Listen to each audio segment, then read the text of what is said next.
Do you find yourself with entirely too much free time on your hands?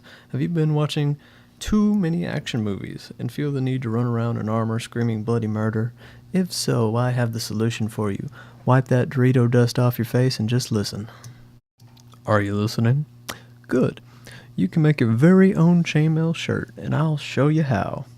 You'll need to go to a Tractor Supply company and get the following items: a pair of mini bolt cutters, a set of pliers, some good gloves, and at least a half mile of 14-gauge galvanized steel fencing wire. On top of this, you'll need a power drill, some 2x4s, a metal dowel rod to make the mandrel setup, and a cat. The cat will be very important later. I will warn you, handymen and farmers may talk to you in the checkout line and ask you how much fencing you're planning on doing. Do not tell the truth. Give vague answers and scurry back home. They must never know that you have no idea what the practical usage for the items that you just purchased were. Now assemble the wooden dowel support with some screws and drill a 3/8 hole through the boards. Now you're ready to spin the wire into rings.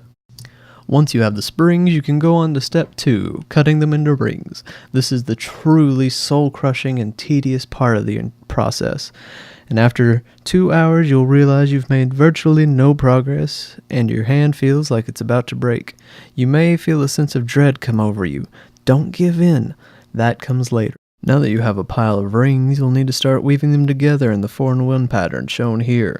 Use the pre-mentioned pliers to open and close rings, making the basic 4-in-1 unit. Then weave them together, making chains, and sew the chains together like so. After an hour or two, you may be done with about an inch. Continue working on it.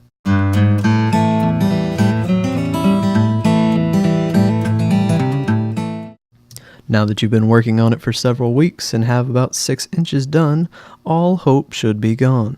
You will realize you should have never started this and you've come too far to turn back. Well, pep up, sport. I have the solution.